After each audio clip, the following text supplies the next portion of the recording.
Çocukluğumda annem muzlu pasta çok yapardı. Bol kreması ve vanilyalı sünger kekiyle yemelere doyamazdı. Artık şimdiki çocuklar gibi bolluk içinde büyümediğimizden mi, yoksa o pastalar gerçekten çok özel olduğu için mi bilmem, o tadı hiç unutmadım. İşte bu pasta beni ta o günlere götürdü diyebilirim. Nasıl tarif etsem bilmiyorum ama muazzam bir lezzet. Keki çok yumuşak ve kreması da çok lezzetli. En iyisi ben daha fazla anlatmayayım. Siz deneyin ve sonuçları da yorumlara yazın ki biz de o yorumları okuyup mutlu olalım. Ayrıca bu tarz tatlı tariflerinin gelmesini istiyorsanız ya da istediğiniz başka tarifler varsa yorumlarda buluşalım.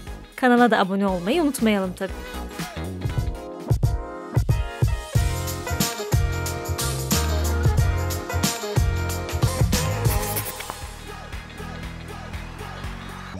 İşe önce kremayı hazırlamakla başlayalım ki dolapta soğuması için yeteri kadar zaman kalsın. Sütü tencereye alıp üzerine vanilya ekliyoruz ve bu ikisini biraz ısıtıyoruz. Süt ısınırken 2 yumurta sarısını ve şekeri çırpıyoruz.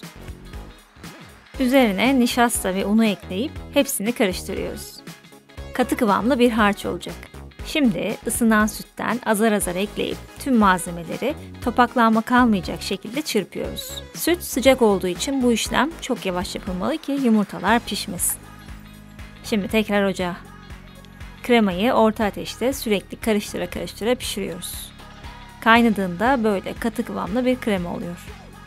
Bu aşamada ocağı kapatıp tereyağını ekliyor ve yağ eriyene kadar karıştırıyoruz. Kremanın ilk sıcaklığı çıktıktan sonra üzerini bu şekilde poşetle örtüp dolapta soğumaya bırakıyoruz.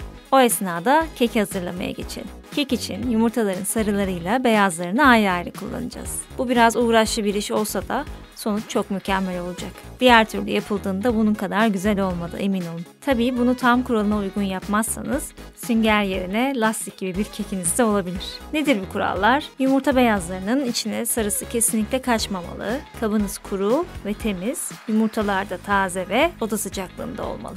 İşe beyazlarla başlıyoruz. Beyazların içine bir fiske tuz ekleyip çırpıyoruz. Hafif bir köpürmeden sonra kekte kullanacağımız şekerin yarısını azar azar ekliyor ve bir yandan da çırpmaya devam ediyoruz.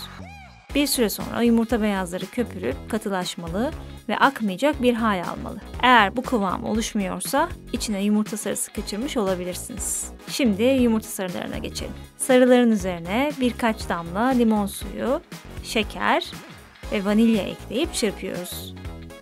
Şeker eriyip yumurtanın rengi açılınca sıvı yağ ve suyu ekleyip yine çırpıyoruz.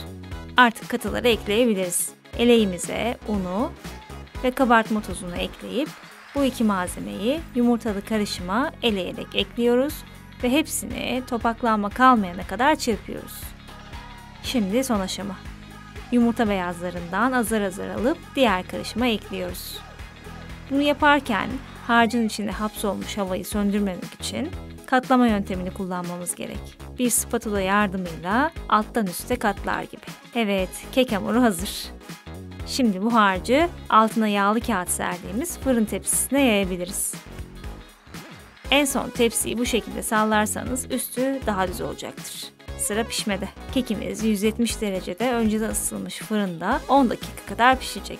Kek fırından çıkar çıkmaz keki bir telin üzerine alıp üzerine başka bir yağlı kağıt koyduktan sonra ters çeviriyor ve ilk sıcaklığı çıkan kekimizi yağlı kağıttan ayırıyoruz. Çok yumuşak dokulu bir kek, bu yüzden dikkatli olun zarar görmesin. Krema da dolapta iyice soğudu. İçine lezzet katmak için labne ve krema ekleyip pürüzsüz bir kıvam olması açısından iyice çırpıyoruz.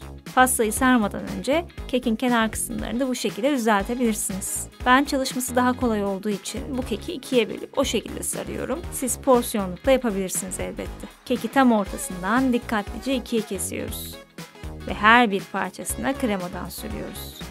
Kremanın kekin her yerine eşit şekilde sürüldüğüne dikkat edin. Şimdi uygun büyüklükte bir muzu alıp biraz düzeltiyor ve kekin en baş kısmını yerleştiriyoruz. Artık tek yapmamız gereken özenle sarmak. O kadar yumuşak ki ağzınıza attığınızda eriyip gidecek. Sunumu güzel olsun diye bu şekilde kenarlarını kesip en son krema ile doldurabilirsiniz. Sıra süslemede. Ben pudra şekeriyle süsledim.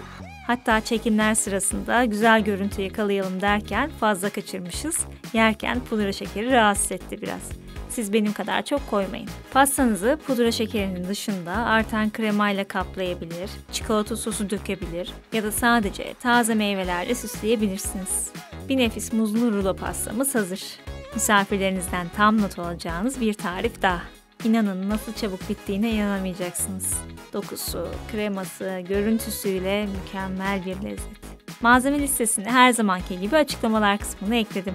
Tarifin detaylarına oradan da ulaşabilirsiniz.